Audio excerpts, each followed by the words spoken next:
நாம்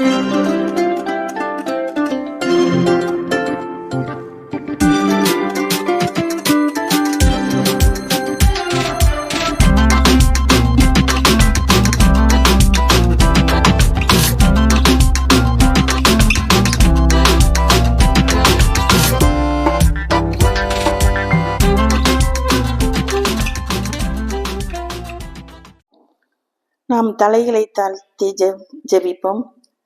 எங்களுக்கு சமாதானம் உண்டு பண்ணும் தண்டனையும் உம்மேலே விழுந்ததையா. எங்களுக்கு சமாதானம் உண்டு பண்ணும் தண்டனையும் உம்மேலே விழுந்ததையா. ஐயா உம்மேலே விழுந்ததையா. நீர் நல்லவர், சர்வ வல்லவர், இரக்கத்திற்கு முடிவே இல்லை, அன்பிற்கு அளவே இல்லை. அவை காலைதோறும் புதிதாயிருக்கும். மனதுருகும் தெய்வமே ஏசையா, உம்மை மனதார துதிப்பேன் ஸ்தோத்தரிப்பேன். மனதுருகும் தெய்வமே ஏசையா, உம்மை மனதார துதிப்பேன் ஸ்தோத்தரிப்பேன். ஸ்தோத்திரம் ஸ்தோத்திரம் கர்த்தாவே, சமாதான பிரபுவே ஸ்தோத்திரம் அப்பா. எங்களுக்காக பாடுகளை அனுபவித்தவரே ஸ்தோத்திரம் அப்பா. எங்களுக்காக துக்கங்களை சுமந்தவரே ஸ்தோத்திரம் அப்பா. எங்களுக்காக நொறுக்கப்பட்டவரே ஸ்தோத்திரம் அப்பா. ஆண்டவரே, எங்களுக்கும் பிதாவுக்கும் இடையிலே சமாதான பிரபுவாக நின்றவரே ஸ்தோத்திரம் அப்பா. ஆண்டவரே, இதோ இந்த நாளிலும் கூட உம்முடைய சிலுவை பாடுகளை குறித்து நாங்கள் தியானிக்கிறோம் சுவாமி. இந்த தியானத்திலே ஆண்டவரை மேன்மைப்படுத்தவும், ஆண்டவரை எங்களை தாழ்மைப்படுத்தவும் விரும்புகிறோம் அப்பா. ஆண்டவரே, உம்முடைய பாதுகாப்பிலே நாங்கள் இருக்கிறோம் அப்பா. ஆண்டவரே, எப்பொழுதும் நீர் எங்களுக்காகவே இருக்கிறேன் என்று உலக தோற்றத்திற்கு முன்னாடியே நீர் எங்களுக்காக சொல்லி இருக்கிறீர் சுவாமி. ஆண்டவரே, அதே போல எங்களுக்காகவே நீர் இருந்தீர் சாமி, இருக்கின்றீர் சாமி. ஆண்டவரே, உம்முடைய சமூகத்துல நான் பேச போகும் வார்த்தையை ஒன்றும் தவறாம பேச விடாமல் படிக்க நல்ல முறையில் உம்முடைய வார்த்தைகளை எடுத்து சொல்ல கிருபையா எனக்கு அருள் புரியுங்க சாமி. ஆமென். கர்த்தருக்கு ஸ்தோத்திரம் உண்டாவதாக. இப்ப நீங்க நிறைய டைம் பாத்தீங்கன்னா ட்ரெயின்ல எங்கேயாவது பஸ்லயோ விமானத்திலேயோ பயணம் செய்யும்போது யாராவது ஒருத்தரை கொஞ்ச நேரம் பார்த்திருப்பீங்க. 5 நிமிஷமோ 10 நிமிஷமோ 1 மணி நேரமோ ஒரு நாள் கூட பார்த்திருப்பீங்க. ஆனா அவங்க கூட கொஞ்சம் பேசியிருப்பீங்க, பழகிருப்பீங்க. ஆனா அதுக்கப்புறம் அவங்க உங்களை கடந்து போனதுக்கு அப்புறம் அவங்க யாரு என்னன்னு தெரியாது. அவங்கள பத்திய டீட்டெயிலும் நமக்கு தெரியாது. அவங்களோட லைஃப்ல அவங்க என்னென்ன பண்ணாங்க எதுவுமே நமக்கு தெரியாது. இந்த மாதிரி ஒரு நிலைமை தான் பாத்தீங்கன்னா இன்னைக்கு நம்ம பார்க்க போற பரபாசுடைய நிலைமை. அவர் ஆண்டவரோட அந்த விடுதலை டைம்ல அவர் ஆண்டவரோட அந்த இடத்துல பரபாசுன்னு பாத்தீங்கன்னா அங்க நீங்களா கூட இருக்கலாம், நானா கூட இருக்கலாம், யாரா இருந்தாலும் ஒருத்தரை விடுதலை பண்ணிட்டு ஆண்டவராகிய இயேசு கிறிஸ்துவ சிலுவையில போடணுன்றதான் யூதர்களோட முடிவு. அதற்காக பரபாசை அவங்க யூஸ் பண்ணாங்கன்னு பாக்குறோம். அவருக்கு பின்னாடி என்ன நடந்தது எதுவுமே குறிப்பிடப்படலை. இப்ப பார்த்தோம்னா நான் இப்ப பேச போற சில வார்த்தைகள்ல பெரும்பாலான வார்த்தைகள் வேதத்துல இல்லாததான் பேச போறேன். ஏன்னா அவர் கொஞ்ச நேரம் அந்த விடுதலை நேரத்துல இருந்தது மட்டும்தான் வேதத்துல குறிப்பிடப்பட்டிருக்கு. அதுக்கப்புறம் எதுவுமே வேதத்துல குறிப்பிடப்படல. இப்ப உதாரணத்துக்கு எடுத்தீங்கன்னா தாவீது ராஜாவை எடுத்துக்கொள்ளும் போது அவருடைய வேதத்துல அவருடைய என்ட்ரி எப்படின்னு பாத்தீங்கன்னா 1 சாமுவேல் 16வது அதிகாரத்துல அவர் சாமுவேலோட அபிஷேகம் பண்ணப்படுறாரு. அவரோட 17வது வயதுல அந்த நேரத்துலதான் அவரோட என்ட்ரி வருது. ஆனா அதுக்கு முன்னாடி அவருடைய பிறப்பு வளர்ப்பு எதுவுமே வேதத்துல குறிப்பிடப்படல. ஆனா அதுவும் நமக்கு தெரிஞ்சுக்கிறதுக்கு நாத்தான் பிரபந்தம், சாமுவேலின் பிரபந்தம், யாசரின் புஸ்தகங்கள்னு இருக்குது. இப்ப யாசரின் புஸ்தகத்துல அவருடைய வாழ்க்கை வரலாறு ஃபுல்லாவுமே இருக்குன்னு பாக்குறோம். 2 சாமுவேல் 1வது அதிகாரத்துல 18வது வசனத்துல குறிப்பிட்டிருக்கு, யூதா புத்திரர்களுக்கு வில் வித்தையை கற்றுக் கொடுக்கும்படி கட்டளை இட்டான். அது யாசரின் புஸ்தகத்தில் எழுதி இருக்கிறது இருக்கு. அப்ப யாசரின் புஸ்தகத்துல தாவீது ராஜாவோட வாழ்க்கை வரலாறு ஃபுல்லா இருக்கு. ஆனா யாசரின் புஸ்தகன்றது ஒரு வேதம் அல்ல, வேதத்துக்கு மாதிரி ஒரு ரெஃபரன்ஸ் மாதிரி கூட எடுத்துக்கலாம். அது மாதிரிதான் இப்ப பார்த்தோம்னா பரபாசாவை பத்தி வேற எங்கேயுமே அதிகமா இல்லை. வேதத்துல அந்த ஒரு லைன் அந்த மாதிரிதான் வருது, மற்றபடி எங்கேயுமே இல்லை. ஆனா இது எனக்கு கொடுக்கப்பட்ட வார்த்தை நான் மற்ற இடங்கள்ல இருந்து கண்டுபிடிச்சு நான் கொண்டு வந்திருக்கேன். இது நிச்சயமா நீங்க தெரிஞ்சுக்கக்கூடிய நல்ல ஒரு இதாக இருக்கும். ஆனா என்னன்னா எப்பயுமே எனக்கு சுவிசேஷம் வராது. என்னை பொறுத்தவரை எனக்கு ஹிஸ்ட்ரி தான் வரும். இன்றைக்கு நீங்க வந்து ஒரு பரபாசோட ஹிஸ்டரியை தான் பார்க்க போறீங்க. இதை கொஞ்சம் கவனமா பார்த்தீங்கன்னா உங்களுக்கு சரியா இருக்கும். கர்த்தருக்கு ஸ்தோத்திரம் உண்டாவதாக. இயேசுவின் வாழ்க்கை பயணத்தில் மிக முக்கியமான நபராக மாறிவிட்டவர் பரபாஸ். அவர் இயேசுவின் சீடர் அல்ல, இயேசுவோடு நடந்தவரும் அல்ல, இயேசுவின் சுக துக்கங்களில் பங்கு பெற்றவரும் அல்ல. சிறையில் அடைக்கப்பட்டிருந்த ஒரு குற்றவாளி, சிலுவை மரணத்தை எதிர்நோக்கி காத்திருந்த ஒரு குற்றவாளி. அந்த காலத்தில் சிலுவை குற்றவாளிகள் தங்களுடைய சிலுவையை தாங்களே செதுக்கிக் கொள்ள வேண்டும் என்னும் வழக்கமும் இருந்தது. அதுவும் இது ரோம பேரரசின் கொலை கருவி. அதனால் சிலுவைக்கான மரம் முட்கள் நிறைந்த குற்றவாளிகளின் உடம்பை குத்தி கிழிக்கக்கூடிய மரமாக இருக்கும். தனக்கான கொலை கருவியான சிலுவையை செய்யும் போதெல்லாம் அதில் தன்னை வைத்து அறையப் போகிறார்கள் எனும் சிந்தனையே உளவியல் ரீதியாக அவர்களை சாகடித்து விடும். ஒவ்வொரு கணமும் அந்த அச்சமும் பதட்டமும் அவர்களை நிலைகுலைய செய்யும். தனக்கான சவப்பெட்டியை தானே உருவாக்கும் அவஸ்தை அது. அப்படி தனது சிலுவையை செய்து முடித்துவிட்டு அச்சத்திலும் பதட்டத்திலும் சிறையினுள் நாட்களை அவன் கழித்திருக்கலாம். தனது மரணத்துக்கான அழைப்பு எப்போது வரும் என அவனது உள்ளம் கலங்கி கொண்டிருந்திருக்கலாம். காரணம், அவன் பேர் போன ஒரு குற்றவாளி, கொலையாளி, மிகப்பெரிய கலகக்காரன், சமூகத்தால் நிராகரிக்கப்பட்டவன். திடீரென ஒரு நாள் அவன் காதில் ஒரு மாபெரும் கூக்குரல் கேட்கிறது, சிலுவையில் அறையும், சிலுவையில் அறையும். அந்த குரல்களின் இடையே அவன் சிறையில் இருந்து அழைத்து வரப்படுகிறான். கைகளிலும் கால்களிலும் உள்ள சங்கிலிகளின் சத்தம் அவனது அச்சத்தை இன்னும் அதிகரிக்கிறது. அந்த குரல்கள் அவனை மிரட்டுகின்றன. ஆணிகள் தன் கரங்களிலும் கால்களிலும் நுழைய போகும் தருணம் இதோ நெருங்கிவிட்டது என அவன் நடுங்குகிறான். திடீரென ஒரு குரல் முழங்குகிறது, பரபாசை விடுதலை செய்யுங்கள், பரபாசை விடுதலை செய்யுங்கள். என்ன நடக்கிறது? தனக்கு ஆதரவாக யார் குரல் கொடுப்பது? இதென்ன தோற்ற மயக்கமா அல்லது மனநிலை எனக்கு எதுவும் பாதிக்கப்பட்டு விட்டதா என பரபாஸ் குழம்பி தவிக்கிறான். சட்டென அந்த ஒரு குரல் 2ஆகி 4ஆகி மிகப்பெரிய கூட்டத்தின் பேரொளியாய் ஒலிக்கிறது. எனக்கு ஆதரவாய் இத்தனை பேர்களா? நான் விதைத்த புரட்சி விதைகள் அரசுக்கு எதிராய் கானகமாய் வளர்ந்து விட்டதா? நான் இங்கே தலைவனாய் அங்கீகரிக்கப்பட்டிருக்கிறேனா? புரியாத புதிராய் நடந்த பரபாசின் கண்களில் விழுந்தார் இயேசு. அமைதியின் உருவமாய் பதட்டம் ஏதுமின்றி குற்றவாளியாய் நிற்கிறார். இயேசுவை சிலுவையில் அறையும், பரபாசை விடுதலை செய்யும், இயேசுவை சிலுவையில் அறையும், பரபாசை விடுதலை செய்யும். குரல்களின் ஓலம் வீறிட்டது. பரபாஸ் ஒரு வினாடி திகைக்கிறான். இயேசுவா? இவர்தான் இயேசுவா? இவரை பற்றி ஏதேதோ கேள்விப்பட்டேனே, உலகமே இவர் பின்னால் செல்வதாய் கேள்விப்பட்டேனே, அதிசயத்தின் நாயகன் என்றார்களே, நான் கேள்விப்பட்டதெல்லாம் தவறா?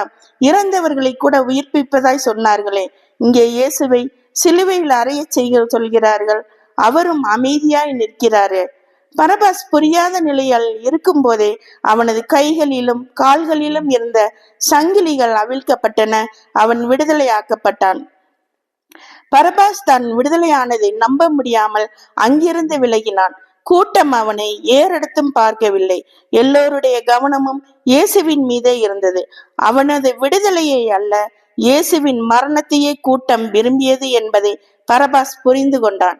அதன் பின்னர் பரபாஸ் என்ன ஆனார் என்பதை பற்றிய குறிப்புகள் வேதத்தில் இல்லை. ஆனால் செவிவழி செய்திகளில் குறிப்பிடப்பட்டுள்ள கதைகள் மிகவும் சுவாரஸ்யமானவைகள். செவிவழி செய்திகளில் குறிப்பிடப்பட்டுள்ள கதைகள் மிகவும் சுவாரஸ்யமானவைகள். பரபாசின் உண்மையான பெயர் யெசுவா பார் அப்பாஸ். அதன் பொருள் தந்தையின் மைந்தன். இறைமகன் இயேசுவின் பெயரை ஒட்டிய அதே பெயர். இந்த பெயர் வேதத்தின் சில பழைய பதிவுகளில் காணப்படுகிறது. இயேசுவுக்கும் பரபாசுக்கும் ஒரே பெயர் வேண்டாம் என பிற்காலத்தில் அந்த யெசுவா என்னும் பெயர் நீக்கப்பட்டதாக சில வேத ஆய்வாளர்கள் தெரிவிக்கின்றனர். இயேசுவை சிலுவையில் அறையும் காட்சியை தொலைவில் நின்று கண்டான் பரபாஸ். அவனது மனம் குத்தப்பட்டது. இதோ இந்த சிலுவை மரத்தில் எனது கரங்கள் பதிக்கப்படும், ஆணியால் துளைக்கப்படும் என்று நினைத்திருந்தேன். ஆனால் இப்பொழுதோ குற்றமற்ற ஒருவரின் கைகள் எனக்கு பதிலாக அங்கே இருக்கிறதே.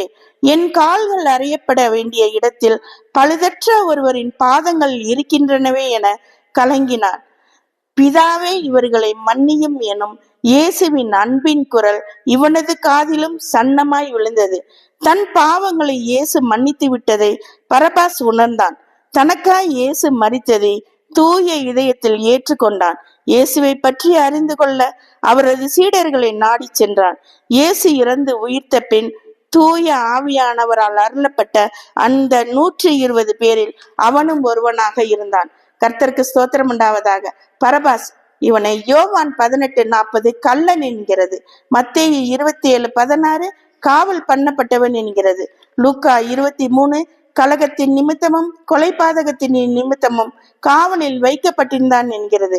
மார்க் 15:7 கலகம் பண்ணி அந்த கலகத்தில் கொலை செய்து காவலில் வைக்கப்பட்டிருந்தான் என்கிறது. நாம் இப்பொழுது பரபாசின் சுயசரிதத்தை பார்ப்போம். பரபாஸ் பிறந்தவுடன் தாய் தந்தையரை இழந்தவன். இவன் ஒரு அனாதை.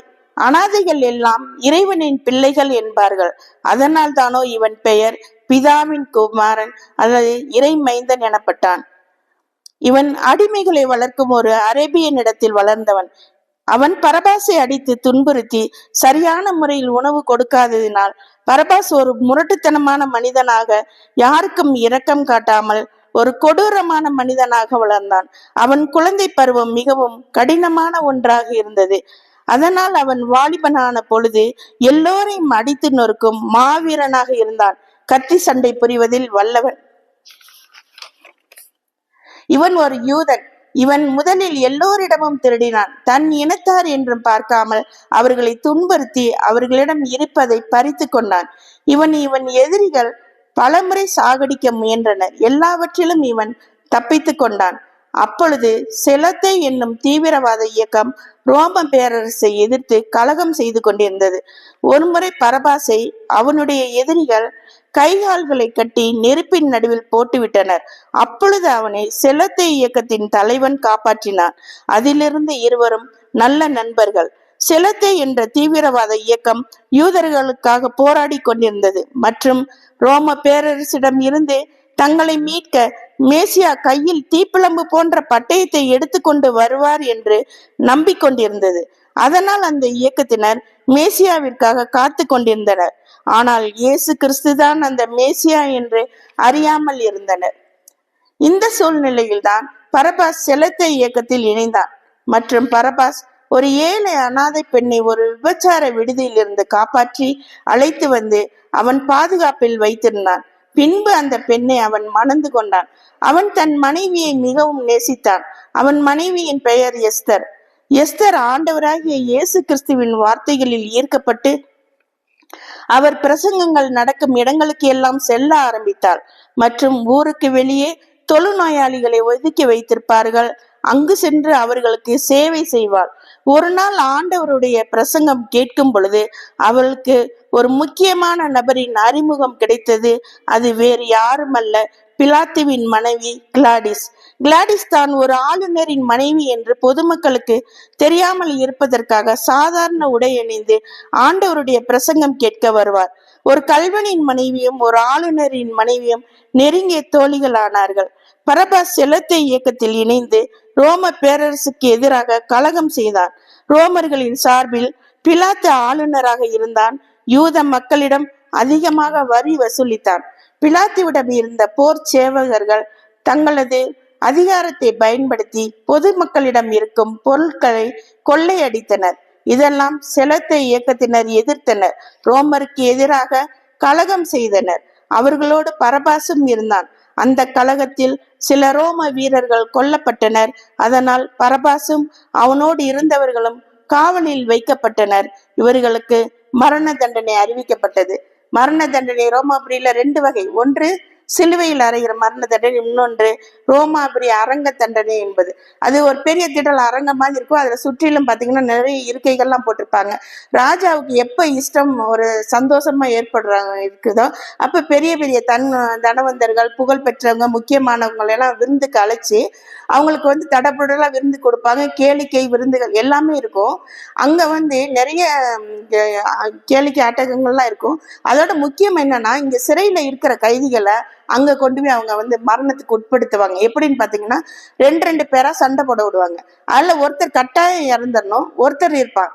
அது மாதிரி ஒவ்வொரு பேரா விட்டு கடைசியில எல்லாருமே இதாகி ஒரே ஒருத்தர் இருந்தாலும் அந்த ஒருத்தனையும் அனிமலோட மோத விட்டு அவனையும் சாகடிச்சிருவாங்க. இதை அவங்க ஒரு சந்தோஷமா இத்தனைக்கு பாத்தீங்கன்னா அதுல பெட் கட்டியெல்லாம் விளையாடுவாங்க, ரொம்ப சந்தோஷமா கொண்டாடுவாங்க. இது 2 வகையான மரண தண்டனையா இருந்தது. இந்த சூழ்நிலை தான் ஆண்டவராகிய இயேசு கிறிஸ்து காட்டி கொடுக்கப்படுகிறார். அவரை பிடித்து பிரதான ஆசாரியரிடம் கொண்டு போகிறார்கள். அங்கு அவர் விசாரிக்கப்பட்டு பின்பு அவரை பிலாத்துவிடம் கொண்டு போகிறார்கள். யூதர்களுக்கு அப்பொழுது அதிகாரம் இல்லை, இருந்திருந்தால் அவர்கள் அப்பொழுதே அவரை தண்டித்து இருப்பார்கள். ஆனால் அப்பொழுது அதிகாரம் முழுக்க ரோம பேரரசிடம் இருந்தது. அதனால் வேறு வழி இல்லாமல் பிலாத்துவிடம் கொண்டு சென்றனர். பிலாத்துவும் மிகவும் கொடூரமானவன் தான். மதகுரு மற்றும் பிரதான ஆசாரியர்களின் குற்றச்சாட்டை ஏற்றுக்கொண்டு உடனே இயேசுவை அவனும் தண்டிக்க முடியும். ஆனாலும் அவன் தன் மனைவியை மிகவும் நேசித்தான். அவன் மனைவி இயேசுவை பின்பற்றுவது அவனுக்கு தெரியும். அது மட்டுமல்லாமல் பிலாத்துவின் மனைவி அவனிடம் அந்த மனிதருக்கு நீர் எந்த தீங்கும் செய்யக்கூடாது என்று சத்தியம் வாங்கியிருந்தார். அது மட்டுமல்ல, இப்ப கிளாடிஸ் எங்கெல்லாம் ஆண்டவரோட பிரசங்க கேட்க போவாங்களோ அங்கெல்லாம் ஆண்டவரோட அற்புதங்கள் நடக்கும்போது அதை தன்னுடைய கணவன் பிலாத்துட்ட பகிர்ந்து கொள்வாங்க.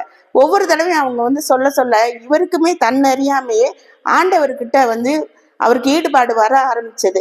அவருக்கும் ஆண்டவர் மேல எந்த விதமான குற்றச்சாட்டும் இல்லை, அவர் ஒரு நீதிமான் தான் பிலாத்துக்கு தெரிஞ்சது. அதனால அவரால் இயேசுவை ஒன்றும் செய்ய விட. லூக்கா 23:16 அப்புறம் பாத்தீங்கன்னா, இவனை தண்டித்து நான் விடுதலை செய்கிறேன்னு பிலாத்து சொல்றாரு. வருஷந்தோறும் யாராவது ஒரு குற்றவாளியை விடுதலை செய்ய வேண்டியது நடைமுறை பழக்க வழக்கமா இருந்ததுனால அவர் அப்படி சொன்னப்போ ஜனங்கள் எல்லாரும் இவனை அகற்றும், பரபாசை எங்களுக்கு விடுதலை செய்யணும்னாங்க. இப்ப பரபாஸ் என்பவன் பாத்தீங்கன்னா கலகத்தின் நிமித்தமும் கொலை பாதகத்தின் நிமித்தமும் காவலில் வைக்கப்பட்டிருந்த ஒரு பெரிய குற்றவாளி. இப்ப அவனுக்கு திரும்பவும் பிலாத்து என்ன செய்யறாரு, அந்த ஜனங்கள்ட்ட திரும்பவும் ஒரு தடவை பேசி பாக்குறாரு. அவங்க சம்மதிக்கல, அவரை சிலுவையில் அறையினே சொல்றாங்க. அப்புறம் 3ஆம் விஷயம் அவர் பேசி பார்க்கிறாரு. என்ன சொல்றாருன்னா, அவன் மரணத்துக்கு எதுவான எந்த குற்றத்தையுமே செய்யல, அதனால அவனை தண்டித்து நான் விடுதலை செய்யறேன்றாரு. ஆனா வேத பாரகர்ல இருந்து பிரதான ஆசிரியர் எல்லாமே சத்தமா குரல் கொடுக்குறாங்க, அவனை சிறையில் அவனை சிலுவையில் அறைன்னு சொல்றாங்க. அப்போ வேற வழி இல்லாம பிலாத்து கலகத்தின் நிமித்தம் கொலை பாதகத்தின் நிமித்தமும் இருக்க பரபாசை விடுதலை செய்து விட்டு இயேசுவையும் அவர்கள் கையில சிலுவையில் அறைய ஒப்பு கொடுக்கிறான்னு பாக்குறோம். இப்ப பிலாத்து சிலுவையில் அறைய அவரை ஒப்பு கொடுத்ததுக்கு அப்புறம் என்ன செய்வாரு, தன்னுடைய கைகளை கழுவுவார். என்ன சொல்லிட்டு கழுவுவாரு, இந்த நீதிமானுடைய குற்றத்துக்கு நான் நீங்களாயிருக்கிறேன்னு. இப்ப உங்களுக்கான ஒரு கேள்வி நேரம். இப்ப பிலாத்து கை கழுவுறாருன்னு ஆரம்பத்துல இருந்து ஒவ்வொரு தடவையும் நமக்கு தெரியும். இந்த பழக்கம் எங்க இருந்து வந்தது, யார் கற்பித்தது, இது ஒருவேளை ரோமாபுரி பழக்கமா இல்லது இவரோட பொந்தி அந்த சமுதாயத்து பழக்கமா இல்லது இஸ்ரவேல் ஜனங்களோட பழக்கமா, யாரால எப்படி உண்டானது, இல்ல பிலாத்துவுக்கு இப்ப இதுல எப்படி ஒரு நம்பிக்கை இருந்தது, இது எங்க யாரு சொன்னாலும் சரி ஆன் தி ஸ்பாட் நான் கிஃப்ட் தந்துருவேன். யூதர்கள் கரெக்டா சொல்லிட்டாப்ல. ஆனா இது எங்க எப்படி இருக்குன்னு சொல்ல முடியுமா, இது எப்படி யார் கற்பித்து கொடுத்தான்னு?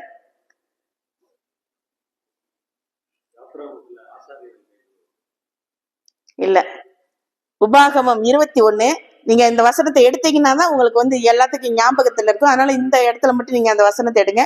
உபாகமம் 21 1-8 வரை வசனங்களை பார்க்கும்போது கர்த்தர் அவர்களுக்காக ஆசீர்வதித்து கொடுத்த அந்த இடத்துல யாராவது ஒருத்தன் கொலை செய்யப்பட்டிருந்தா அந்த கொலைக்கான காரணம் யாருன்னு தெரியாத பட்சத்துல அவங்களுடைய மூப்பர்கள் அல்லது நியாயாதிபதிகள்லாம் சேர்ந்து போய் அந்த அவன் இறந்து கிடக்குற அந்த பட்டணத்தை சுத்திலும் அளந்து பார்க்க சொல்றாரு.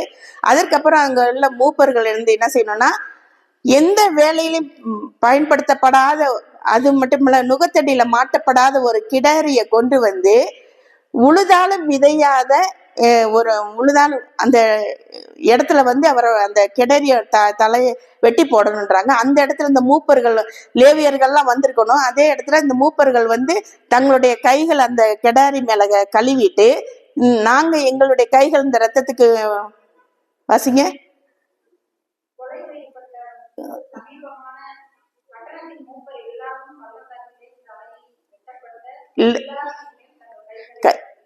கைகளை கழுவிட்டு என்ன சொல்றாங்கன்னா, இந்த குற்றம் எங்களுக்கு நீங்களா இருக்குன்னு சொல்றாங்க. ஏன்னா நாங்க எங்க கைகளால் அந்த ரத்தத்தை பழி செய்யவும் இல்லை, நாங்க எங்க கண்களால் அதை நாங்க பார்க்கவும் இல்லைன்றாங்க. இது வந்து இப்ப என்ன யார் சொல்லித்தரான்னு பாத்தீங்கன்னா ஆண்டவர் வந்து இஸ்ரவேல் ஜனங்களுக்கு வந்து சொல்லித்தராருன்னு பாக்குறோம். இது வந்து இததான் வந்து இப்ப என்னன்னு பாத்தீங்கன்னா அங்க உழுதாலும் உழுக முடியாத, விதைத்தாலும் விதையாத இடம் ஒரு பள்ளத்தாக்குல அந்த கிடாரியை வெட்டிப்பட சொல்றாங்க. இப்ப ஆண்டவராகிய இயேசு கிறிஸ்து எங்க கொண்டு போறாங்க? கல்வாரி மலைக்கு கொண்டு போறாங்க. அந்த மலையை உழுகவும் முடியாது, விதைச்சாலும் அங்க விதையும் விளையாது. அந்த இடத்துல நமக்காக கிடாரியா பழுதற்ற, அதாவது ஆண்டவராகிய இயேசு கிறிஸ்து பாத்தீங்கன்னா ஒரு நசரேயன் விரதம் கடைபிடிக்கப்பட்டவர். அதான் எந்த இதுக்களும் பயன்படுத்தாத ஒரு கிடாரியை தான் அங்க வெட்டி போடுறாங்க. அதே மாதிரி எந்த இதுலயும் எந்த வேலையிலையும் ஈடுபடுத்த முடியாத அந்த நசரேய விரதம் இருந்த நம்முடைய ஆண்டவராகிய இயேசு கிறிஸ்து நமக்காக கிடாரியா அங்க வந்து சிலுவையில ஒப்பு கொடுக்க போறாங்க. அதற்காக தான் இங்க வந்து பிலாத்து தன்னுடைய கரங்களை கழுவுறதா பாக்குறோம். ஒருவேளை இவருக்கு வந்து இருக்கலாம் யூதர்களை சமாதானப்படுத்துறதுக்காக, ஏன்னா இவர் வந்து யூதேயா தேசத்தை ஆட்சி செய்யறதுனால அந்த தேசத்தோட மக்களோட நடைமுறை பழக்க வழக்கம் மத இதுக எல்லாமே அவருக்கு தெரிஞ்சிருக்கும். அவங்க மத கோட்பாடுகள் நம்பிக்கைகள்லாம் தெரிஞ்சிருக்கும். அவங்க முறையிலே போய் அவங்க முன்னாடியே அவர் இந்த மாதிரி கைகளை கழுவுற மாதிரி வச்சுக்கலாம். இல்ல அவருக்கு உண்மையிலேயே எல்லாம் கேள்விப்பட்டு கர்த்தர் மேல ஒரு நம்பிக்கை விசுவாசம் இருந்திருக்கலாம். அந்த விசுவாசத்தின் மேல இந்த குற்றம் தன் மேல சாரக்கூடாதுன்றதுக்காக அவர் அந்த மாதிரியும் கூட நினைச்சு தம்முடைய கரங்களை கழுவி இருக்கலாம்னு பாக்குறோம். இப்ப பாத்தீங்கன்னா இந்த பரபாசு நிற்கிற இடத்துல பாத்தீங்கன்னா இப்ப ஆண்டவராகிய இயேசு கிறிஸ்து வந்து பாத்தீங்கன்னா இயேசு கிறிஸ்து நிக்கிறாரு, பரபாசு நிக்கிறாங்க. ரெண்டு பேரும் வந்து பாத்தீங்கன்னா ஒருத்தர் அப்படியே மாறி போற மாதிரிதான் இருக்கு. அதாவது அவர் ஆண்டவர் வந்து சிலுவைக்காக போயிட்டு இருக்காரு, பரபாசு விடுதலையாகி அவரை கூட்டம் தள்ளிக்கிட்டு இருக்கு, அவர் அப்படி போய்கிட்டு இருக்கிறாரு. அப்ப பாத்தீங்கன்னா பரபாசுடைய இது மனசுல நிறைய கேள்விகள் இருக்கு. இவர் ஏன் இப்படி மௌனமா இருக்காரு, எதுவும் செய்யலாமேன்னு அப்படி நிறைய கேள்விகள் இருக்கு. ஆனா ஆண்டவருடைய கண்கள்லயும் ஒரு ஏக்கமான ஒரு கேள்வி இருந்துச்சு. என்னன்னு பாத்தீங்கன்னா உனக்காக நான் சிலுவைக்கு போறேனே, எனக்காக நீ என்ன செய்வன்ற ஒரு கேள்வி ஆண்டவரோட கண்கள்ல இருந்துச்சு. அது பரபாசுக்கு உணர்த்தப்பட்டதுன்னு பாக்குறோம். அடுத்து பாத்தீங்கன்னா இப்ப பரபாசு நிற்கிற இடத்துல ஆதியில தப்பு செய்தது யாரு? பாவத்துக்குள்ள வந்தது யாரு? ஆதாம். இப்ப ஆதாம் அந்த இடத்துல நிக்கிறதா நினைச்சுக்குவோம். இப்ப பாவம் முழுக்க வந்தது வந்து ஆதாம் மூலியமா தான் வந்துச்சு. இப்ப ஆதாம் அந்த பாவத்துக்குள்ள விழுந்து அந்த பழத்தை சாப்பிட்டு அந்த பாவம் வந்ததுக்கு அப்புறம் இப்ப ஆண்டவர் வந்து என்ன செய்யற, ஆதியாகமம் 3:9 கேட்கிறாரு, ஆதாமே நீ எங்கே இருக்கிறான் போது அவ ஆண்டவரோட சமூகத்தை விட்டு விலகி ஓடி போயிருக்கிறத பாக்குறோம். ஆனா இங்க பாத்தீங்கன்னா பரபாஸ் என்ன செய்யறான்? ஆண்டவருடைய சமூகத்துல நிக்கிறான், ஆண்டவருக்கு முன்னாடி நிக்கிறான். அவர் வந்து அவனை விடுதலை ஆக்க போறாருன்னா அவருக்கு முன்னாடி பரபாஸ் நிக்கிறான். இது வந்து அன்றைக்கே வந்து ஆதாம் வந்து ஆண்டவரை நோக்கி பிதாவே என்னை மன்னியன்னு கேட்டிருந்தா அன்னைக்கு ஆண்டவர் மன்னிச்சிருப்பாரு. ஆனா அவன் முன்னாடி வரவே இல்லை, பயந்து அவன் ஓட ஓட பாவமும் அவனை துரத்த ஆரம்பிச்சிச்சு, அவனுக்கு எல்லா கஷ்டங்களும் வந்துச்சு. ஆனா இங்க பரபாஸ் பாத்தீங்கன்னா ஆண்டவருக்கு முன்னாடி அப்படியே நிக்கிறான். அவருக்கு முன்னாடி அவர் விடுதலை ஆக்கப்பட்டு அங்கேயே நிக்கிறத நம்ம வந்து பாக்குறோம். எப்படின்னு பாத்தீங்கன்னா அதே பாத்தீங்கன்னா ஆண்டவர் வந்து ஆதாம் வந்து தப்பு செய்யும் போது ஆண்டவர் வந்து ஆதாமே நீ எங்கே இருக்கிறான்னு கேட்டுட்டு இருக்கிறாரு. அதே நேரத்துல அவர் பிதா கேட்கிற அந்த கேள்விக்கு கல்வாரியில சிலுவையில ஆண்டவராகிய இயேசு கிறிஸ்து பிதாவே இவர்களை மன்னியும், இவர்கள் செய்கிறது இன்னதென்று நினைக்கிறார்கள்னு சொல்றாரு. இப்ப அங்க ஆண்டவர் பிதா கேட்கிற கேள்விக்கு இங்க சிலுவையில ஆண்டவர் வந்து மன்னிப்புக்காக நமக்காக இறைஞ்சு கேட்கிறத பாக்குறோம். இப்ப நமக்காக சமாதான தூதுவரா இங்க யார் இருக்கிறான்னு பாத்தீங்கன்னா ஆண்டவராக இயேசு கிறிஸ்து நிக்கிறாரு. அவருடைய பரிந்து பேசுறதுலதான் இன்றைக்கு நம்ம நிக்கிறோம்னா அவருடைய ஆண்டவருடைய பரிந்து பேசுறதுலதான் நிக்கிறோம். நம்ம இல்லைன்னா நம்மளால இந்த இடத்துல நிக்க கூட முடியாது. அவருடைய பரிந்து பேசுறதுனாலதான் நம்ம பாத்தீங்கன்னா இந்த வாழ்க்கையிலுக்குள்ள நம்ம நிக்கிறோம். இப்ப இதுக்கு காரணம் பாத்தீங்கன்னா ஏசாயா 53 4-5 பார்க்கும்போது மெய்யாகவே அவர் நம்முடைய பாடுகளை ஏற்றுக்கொண்டு நம்மளுடைய துக்கங்களை சுமந்தார், ஆனா நாமும் அவர் கர்த்தரால் அடிக்கப்பட்டு வாதிக்கப்பட்டு சிறுமைப்படுத்தப்பட்டார் என்று எண்ணினோம். மெய்யாகவே அவர் நம்முடைய பாடுகள் எப்படிப்பட்ட பாடுகள்னு பாத்தீங்கன்னா அவரை வந்து ஒவ்வொரு அடியிலும் அடிக்கும்போது 9 இடத்துல கிழிக்கும்னு சொல்லுவாங்க. கிட்டத்தட்ட 39 அடிகள் அடிச்சு அவர் முதுகெல்லாம் வந்து பாத்தீங்கன்னா உழுது போட்டுட்டாங்கன்ற அவ்வளவு ரத்தம் இதோட நின்னாரு. ஆனா அந்த இதுல ஒரு அடி பட்டாலும் நம்மளால தாங்க முடியாது. நாம நடந்து போகும்போது ஒரு கல்லு நம்ம காலில் தட்டி பட்டா கூட என்ன செய்வோம், உடனே ஐயா அம்மான்னு கத்தி கூப்பாடு போட்டுரும். ஆனா அவர் அவ்வளவு அடிகளை வாங்கி வாங்கிட்டு அவர் முள்முடியெல்லாம் சுட்டி ரத்தம்லாம் சிந்த சிந்த அவர் வந்து பாத்தீங்கன்னா அவர் பாக்குறவங்க மனுஷன்னு சொல்ல முடியாது, ஒரு ரத்த பிண்ட மாதிரி நின்றான்னு சொல்லலாம். ஏசாயா 52:14 வசனம் சொல்லுது, மனுஷனை பார்க்கலும் அவருடைய முகமும் மனுபுத்திரரை கட்டிலும் அவருடைய ரூபமும் இந்த அளவுக்கு அந்தகேடு அடைந்தபடியினால் அவரை கண்டவர்கள் பிரமிப்பு அடைந்தார்கள். இவர் மனுஷன் தானான்னு நினைச்சு பார்த்தவங்க பிரமிப்படையத்தக்க வகையில அவர் அந்த அளவுக்கு சிதைச்சிருந்தாங்க. அவ்வளவு பாடுகளும் பாத்தீங்கன்னா நம்ம செஞ்ச பாவத்துக்காக நம்ம பட வேண்டிய பாடுகளை தான் அங்க ஆண்டவராக இயேசு கிறிஸ்து பட்டாருன்னு பாக்குறோம். இப்ப பாத்தீங்கன்னா நம்முடைய மீறுதல் நிமித்தம் இங்க ஆதாம் வந்து மீறிட்டாரு. பாத்தீங்கன்னா அவர் வந்து பாத்தீங்கன்னா ஆண்டவர் என்ன சொல்லியிருப்பாரு, இந்த கனியை நீ வந்து சாப்பிடக்கூடாதுன்னு சொல்லுவாரு. ஆனா ஆதாம் வந்து மீறி அந்த கனியை சாப்பிட்டதுனால என்ன ஆகுதுன்னு பார்த்தா நீ சாகவே சாவாயினாரு. சாகவே சாவாயின்றது இப்ப நார்மலா பாடியில எல்லாம் உணர்வு இல்லாம போய் டெத் ஆகுறோம்னா அந்த டெத்து கிடையாது, இது சாவுன்றது பிரிவு. அதான் சொல்றாரு. ஏன்னா ஆதாம் அந்த கனியை சாப்பிட்டதுக்கு அப்புறம் 900 வருஷங்களுக்கு மேல உயிரோடு இருந்தான்னு பாக்குறோம். இப்ப பிதா என்ன சொல்றாரு, இந்த கனியை சாப்பிடுனால நீ சாகவே சாவாயினா என்னை விட்டு பிரிஞ்சிருவப்பா, என்னை விட்டு பிரியக்கூடாதுனால நீ சாப்பிடக்கூடாதுன்றாரு. ஆனா மீறி அவர் சாப்பிட்டாரு, அவர் பாவத்துக்குள்ள போயிட்டாரு, ஆண்டவரை விட்டு பிரிஞ்சுட்டாரு. ஆனா பிரிந்த ஆண்டவரை நம்மளோட சேர்த்து வைக்கிறதுக்காக தான் இங்க ஆண்டவர் வந்து சமாதானம் பண்றாரு. பாத்தீங்கன்னா 5வது வசனத்துல பாத்தீங்கன்னா, நம்முடைய அக்கிரமங்கள் நிமித்தம் அவர் நொறுக்கப்பட்டார், நமக்கு சமாதானத்தை உண்டு பண்ணும் ஆக்கினை அவர் மேல் வந்தது. யாருக்கு யாருக்கு சமாதானம்? பிதாவுக்கும் நமக்கும் இடையில சமாதானத்தை உண்டு பண்ணும் ஆக்கினை அவர் மேல வந்ததுன்னு பாக்குறோம். அவருடைய தழும்புகளால் குணமானா. ஏன்னா அவருடைய அவ்வளவு காயங்களுக்குள்ளேயும் போய் சேர்ந்தது என்னன்னு பாத்தீங்கன்னா நம்மளுடைய பாவங்கள் தான் போய் சேர்ந்தது. நம்ம பாவங்கள் போய் சேர்ந்தன அவருடைய தழும்புகளால நம்ம குணமாகுறோம்னு பாக்குறோம். இப்ப இந்த நிகழ்ச்சி பாத்தீங்கன்னா இன்றைக்கு நேற்றைக்கு வந்து இது முடிவு பண்ணப்பட்டது கிடையாது. அப்ப இந்த பாவத்துக்குள்ள விழுந்தோன்னா நம்மள வந்து ஆண்டவர் காப்பாற்றணுன்றது அன்றைக்கு முடிவு பண்ணப்பட்டது கிடையாது. இது உலக தோற்றத்துக்கு முன்னாடியே முடிவு பண்ணப்பட்ட ஒன்றா இருக்கு. திருத்துவத்துல பிதா குமாரன் பரிசுத்த ஆவிக்குள்ள இருக்கும்போது அவங்க இந்த உலகத்தை சிருஷ்டிக்கலான்னு முடிவு பண்ணப்ப இந்த உலகத்தை சிருஷ்டித்த பொழுது நம்மள மாதிரி ஒரு மனுஷனை மனுக்குலத்தை உண்டாக்குவோன்றப்ப இந்த மனுஷன் பாவம் செஞ்சுட்டா அந்த பாவத்துல இருந்து அவனை எப்படி வெளியே கொண்டு வர்றதுன்னப்ப அப்ப ஆண்டவராகிய இயேசு கிறிஸ்து நான் இருக்கேன், நான் போய் எல்லாம் செய்யறேன்னு சொன்னாரு. அப்போ இது உலக தோற்றத்துக்கு முன்னாடியே இது முடிவு பண்ணப்பட்ட ஒன்றா இருக்கிறது. எபேசியர் 1வது அதிகாரம் 4 அவர் தமக்கு முன்பாக நாம் அன்பிலே குற்றமில்லாதவர்களாகவும் பரிசுத்தமில்லாதவர்களாகவும் இருப்பதற்கு அவர் உலக தோற்றத்துக்கு முன்னே கிறிஸ்து இயேசுவுக்குள் நம்மை தெரிந்து கொண்டபடியே தமக்கு பிரியமானவர்கள் அவர் தம்முடைய கிருபையின் மகிமைக்கு புகழ்ச்சியாக அவர் தம்முடைய 6வது வசனம் வாசிங்க. தம்முடைய தயவுள்ள சித்தத்தின்படியே தம்மை அவருக்கு சுவிகார புத்திரர்களாகும்படி கிறிஸ்து இயேசுக்குள் உலக தோற்றத்துக்கு முன்னே முன் குறித்திருக்கிறான்னு பாக்குறோம். அப்ப உலக தோற்றத்துக்கு முன்னாடி அதுவும் பாத்தீங்கன்னா அடுத்த லைன்ல வரும், அவருடைய ரத்தத்தினாலே நமக்கு பாவம் உண்டாகும்படி சுத்திகரிக்கப்பட்டுள்ளது. அப்ப எப்படி பாத்தீங்கன்னா எல்லாமே வந்து உலக தோற்றத்துக்கு முன்னாடியே பாத்தீங்கன்னா ஆண்டவர் வந்து முடிவு பண்ணிட்டாங்க. உலகத்தை உண்டு பண்ணா மனுஷனை உண்டு பண்ணுவோம், மனுஷனை உண்டு பண்ணா அவன் பாவத்துல விழுவான், பாவத்துல விழுந்தா அவனை காப்பாத்துறதுக்கு ஆண்டவராகிய இயேசு கிறிஸ்து வரணும். ஆதியாகமம் 1:2 1வது அதிகாரம் 1:2 ஆதியிலே தேவன் வானத்தையும் பூமியை சிருஷ்டித்தார். பூமியானது ஒழுங்கின்மை வெறுமையுமாய் இருந்தது, ஆழத்தின் மேல் இருள் இருந்தது, தேவ ஆவியானவர் ஜலத்தின் மேல் அசைவாடி கொண்டிருந்தார். எதற்காக? அந்த உலகத்தை சரியான முறையில சீரமைக்கிறதுக்காக.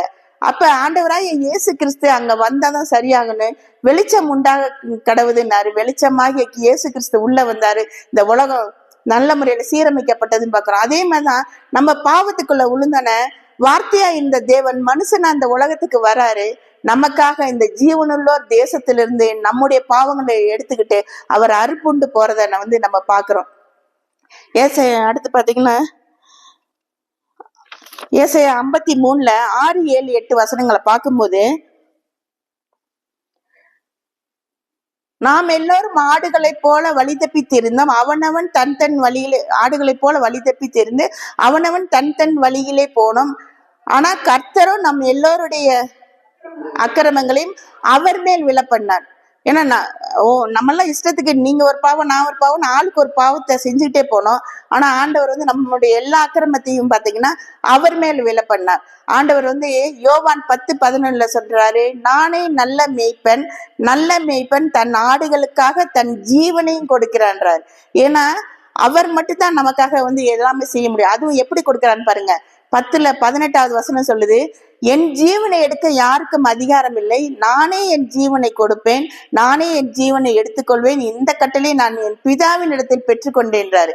எல்லாரும் நினைச்சிருப்பாங்க அன்னைக்கு வேத பாரகர்ல இருந்து பிரதான ஆசாரியர்கள் அண்ணா காய்பா யாருன்னாலும் நினைச்சிருப்பாங்க இவரை சிலுவையில் அரைஞ்சிட்டோம், இவரை கொன்னுட்டோம், இவர் உயிரை எடுத்துட்டோம். ஆனா அவங்களால முடியாது.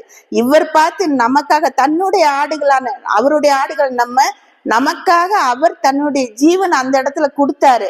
அவர் கொடுத்ததுனாலதான் அவங்களால எடுக்க முடிஞ்சது. அவங்களும் எடுக்கல, அவரே தான் அவர் ஜீவனை கொடுத்தாரு. கொடுத்த ஜீவனை 3ஆவது நாள் நமக்காக அதை எலும்ப செய்தாரு. நமக்காக வந்து நான் உயிரோட இருக்கிறேன்னு ஆண்டவர் வந்து நமக்காக சொன்னதை பாக்குறோம்.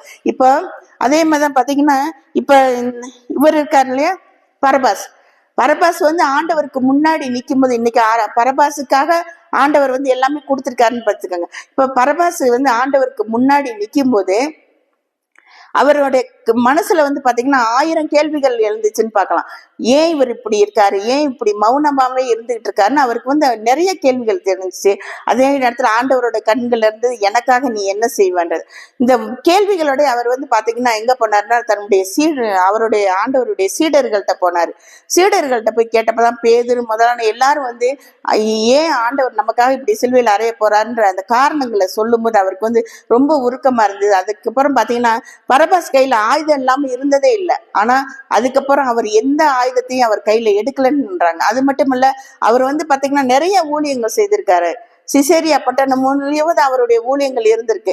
இப்ப பாத்தீங்கன்னா ஆண்டவராக இயேசு கிறிஸ்துவ சிலுவையில அறைஞ்சு கொன்னதுக்கு அப்புறம் என்ன பண்றாங்கன்னா அவரை பின்பற்றினவங்க எல்லாம் இருக்காங்க இல்லையா, அவங்கள எல்லாத்தையுமே என்ன செய்வாங்க, தேடி தேடி பிடிச்சி இந்த வேத பாரகள் குருகள் பிரதான ஆசாரியர்கள் என்ன செய்வாங்க, அவங்கள தேடி கண்டுபிடிச்சு அவங்களெல்லாம் கல்லெறிஞ்சு கொல்ல ஆரம்பிச்சாங்க. அந்த மாதிரி கல்லெறிஞ்சு கொன்னதுல பரபாசின் மனைவி எஸ்தரும் ஒருத்தி. கிட்டத்தட்ட பாத்தீங்கன்னா அவ வந்து நிறைமாத கர்ப்பிணி. அந்த குழந்தையோட இருக்கும்போதே பாத்தீங்கன்னா அவளை வந்து கல்லெறிஞ்சு கொல்றாங்க. பரபாசுக்கு வந்து ரொம்ப வந்து பாத்தீங்கன்னா இது வந்து ரொம்ப துக்கமான ஒரு கஷ்டமான ஒரு இதா தான் இருந்துச்சு. ஆனாலும் அவர் வந்து என்ன செஞ்சாரு, இது வரைக்கும் வந்து அவர் வந்து கலகத்தின் நிமித்தம் அலைஞ்சிட்டு இருந்தாரு. இப்ப கலகம்லாம் பண்ணாம இந்த சீடர்களோட சேர்ந்து அவங்க ஊழியத்துக்காக கூட போக ஆரம்பிச்சாரு. இந்த மாதிரி சூழ்நிலையெல்லாம் பாத்தீங்கன்னா எல்லாருமே ஆண்டவரை கொஞ்ச நாள்ல மறுதளிக்க ஆரம்பிச்சாங்க. ஏன்னா எல்லாத்தையும் கொல்ல ஆரம்பிக்கிறாங்க இல்லையா. இப்ப கொல்ல வராங்கன்னும் போது யாராவது வந்து நீ இயேசுவை பின்பற்றினாயான்னு கேட்டோன்னு என்ன செய்வாங்க, நான் இல்ல, பயந்துட்டு உயிர் பயம், அடுத்து அவங்க குழந்தைங்க எல்லாத்தையும் கொன்றுவாங்களோன்ற பயத்துல நான் இல்லைன்னு சொல்லிட்டு என்ன செய்யறாங்க, அவங்க பழைய இதுக்கே போக ஆரம்பிச்சாங்க. இந்த மாதிரி சூழ்நிலையில தான் பேதுரு என்ன செஞ்சாருன்னு பாத்தீங்கன்னா யோவான் மார்க்கை கூப்பிட்டு வேகமா சுவிசேஷத்தை எழுத வைக்கிறாரு. எப்படின்னா ஆண்டவரோட பிறப்பு வளர்ப்பு எதுவுமே இல்லாம அவருடைய ஊழியத்தை வச்சு கொண்டு போய் அப்படியே எல்லாமே அவரோட ஊழிய பாதையை மட்டும் வச்சு எழுதி அது வந்து மக்களிடத்துல போய் சேரணும், மக்களுக்காக அவர் எவ்வளவு பாடுகள் பட்டிருக்காருன்றது மக்களுக்கு சேரணுன்றதுக்காக யோவான் மார்க்கை வச்சு இந்த இதை எழுத வைக்கிறாங்க. இப்ப இதே நேரத்துலதான் என்ன ஆகுதுன்னு பாத்தீங்கன்னா ரோமாபுரியில நீரோ மன்னன் என்ன செய்யறான், அவனுடைய அரண்மனையை பெருசா கட்டுறதுக்காக ரோமாபுரிய நெருப்பு வைக்கிறான். இப்ப நெருப்பு வச்சு அது வந்து தீக்கிரை ஆகிட்டு இருக்கும் போது இவன் பெடில் வாஸ்ததா கூட போட்டிருப்பாங்க. அப்ப இவன் தான் நெருப்பு வச்சான்றது ஜனங்களுக்கு தெரிஞ்சா அந்த ஜனங்க வந்து இவனுக்கு எதிராக கொந்தளிச்சு கிளம்பிடுவாங்கன்றதுக்காக இந்த கலகத்தை செஞ்சது, இந்த நெருப்பு வச்சதெல்லாம் யாருன்னா இயேசு கிறிஸ்துவை யார் பின்பற்றி கொண்டு இருந்தாங்களோ அவங்கதான் கலகக்காரவங்க, அவங்கதான் இந்த நெருப்புகளை எல்லாம் வச்சாங்கன்னு சொல்லி அவங்கள கண்டுபிடிச்சு எல்லாத்தையும் சிலுவையில அறைய சொல்லி நீரமன்னன் கட்டளை போட்டுறாரு. இப்போ இந்த பொறுப்பு யார்கிட்ட வருதுன்னா பிலாத்து கிட்ட வருது. இப்போ இவர் என்ன செய்யறாரு, எல்லாத்தையும் வந்து தேடி கண்டுபிடிக்கிறாங்க. பேதுரு முதற்கொண்டு எல்லாத்தையும் வந்து தேடி கண்டுபிடிச்சிட்டாங்க. கண்டுபிடிச்சு இவங்களை எல்லாம் சிலுவையில் அறையணும்னு போனப்ப அந்த கூட்டத்துல யார் இருக்கான்னு பாத்தீங்கன்னா பரபாஸ் இருக்கிறாரு. ஆனா இங்க வந்து கிளாடிஸ் வந்து ஏற்கனவே பிலாத்துட்ட என்ன வாங்கியிருப்பாங்க, அந்த நீதிமான நீ ஒன்று செய்யக்கூடாதுன்னு ஆண்டவராகி இயேசு கிறிஸ்துக்காக ஒரு சத்தியம் வாங்கியிருப்பாங்க.